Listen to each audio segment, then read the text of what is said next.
In the late 1970s, residents of Circleville, Ohio, began receiving strange letters.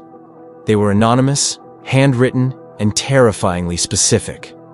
The writer knew personal details about the lives of local citizens, things no outsider should know. Affairs, financial troubles, secrets. The tone was threatening, the intent clear: expose the truth or face the consequences. At first, people dismissed the letters as pranks, but then more came. Hundreds, each more aggressive than the last. They were postmarked from nearby towns, but always unsigned. Whoever was behind them was watching, listening, writing. The letters weren't vague. They included real names, addresses, and information only someone close or observant could have known.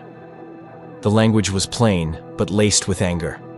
Sometimes they warned, other times they demanded. Always, they created fear. Circleville was a quiet, working-class town. The kind where people left their doors unlocked, knew their neighbors, and trusted their community. But when the letters began, everything changed. Suspicion replaced small talk. People started looking over their shoulders. Relationships fractured. And then, the letters turned deadly. The most targeted victim was Mary Gillespie, a local school bus driver. In 1977, she began receiving letters accusing her of having an affair with Gordon Massey, the school superintendent. The writer warned her to stop. Mary denied the accusations and ignored the threats. But they didn't stop. Soon, signs appeared along her bus route, graphic, humiliating, and public. It wasn't just private harassment anymore. It was a campaign. Her husband, Ron Gillespie, started receiving letters too. One of them told him that if he didn't confront the superintendent, his life would be in danger. On August 19, 1977, Ron received a phone call that seemed to upset him. He picked up his gun and left the house in his truck. A short time later, he was dead.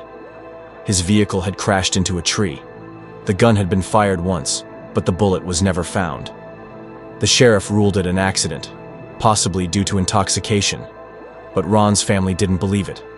The timing, the call, the fired gun. It didn't add up. Despite Ron's death, the letters continued. Mary kept working, but her reputation suffered. Friends distanced themselves. The writer seemed to have endless knowledge. Every time Mary tried to move on, a new letter arrived. In February 1983, she was driving her bus when she spotted a sign along the road. Another vulgar message. She stopped the vehicle, got out, and went to remove it. But something about the setup looked off. Behind the sign was a small box, wired to a string. Inside was a pistol, rigged to fire if the sign was pulled. It was a booby trap. Police examined the device. It was crude, but dangerous. The serial number on the gun had been filed off, but forensic experts managed to recover it. The weapon was traced back to Paul Freshour, Mary's former brother-in-law. Paul had always been outspoken about the case. He believed the writer was someone close to Mary, and he wasn't shy about saying so. He had also recently separated from Mary's sister. Investigators zeroed in on him. Paul denied any involvement. He said the gun had gone missing from his garage. He even passed a polygraph test. But when police searched his home, they found writing samples that, to some experts, matched the letters. Despite no physical evidence linking him to the booby trap, prosecutors felt they had enough. In 1984, Paul Freshour was convicted of attempted murder and sentenced to 7 to 25 years in prison. The jury wasn't told about the letters. The trial focused solely on the booby trap. But in the court of public opinion, Paul became the Circleville writer. What happened next only deepened the mystery. Paul was sent to prison. He was placed under tight supervision with limited access to writing materials. Despite this, the letters continued. They bore the same handwriting, the same postmarks, the same threats. Some were sent to law enforcement, others to TV stations. A few were sent directly to Paul himself. One letter read, "Now when are you going to believe you aren't going to get out of there?" Prison officials claimed Paul had no opportunity to send the letters. He was watched, restricted. If he wasn't writing them, who was? This created a divide in public opinion. Some believed Paul had a secret accomplice. Others were convinced he was innocent. Over the years, handwriting experts offered conflicting analyses. Some said it was a match. Others said it wasn't. Paul was granted parole in 1994 after serving 10 years. He maintained his innocence until his death in 2012. He even created a website to share his side of the story, posting case files and personal letters. After Paul's release, the letters stopped. Dozens of theories have emerged over the decades. One of the most popular is that Paul Freshour was framed, either by someone close to the investigation or by a person with a personal vendetta. Supporters of this theory point to the booby trap itself, which didn't match Paul's knowledge or behavior.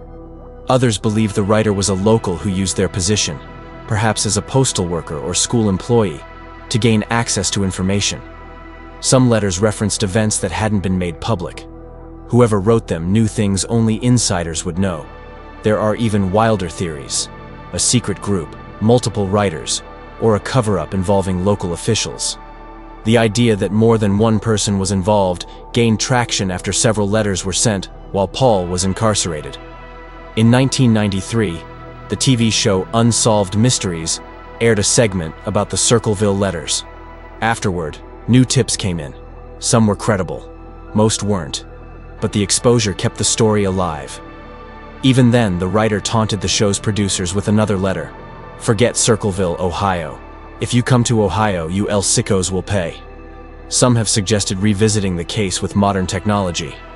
Today's forensic tools, advanced DNA testing, linguistic software, and data mining could reveal something new. But no official reinvestigation has been launched. The Circleville Letters remain one of the most chilling, unsolved cases in American history.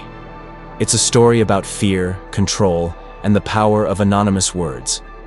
It's about a town that lost its trust, a family torn apart, and a man who may have spent a decade in prison for a crime he didn't commit. Despite the decades that have passed, the story still haunts Circleville. New residents hear whispers. Old ones remember exactly how it felt to check the mail and wonder if today would be their turn.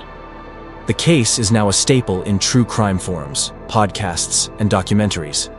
People still ask the same question: how could this happen in a town so small, to people so ordinary?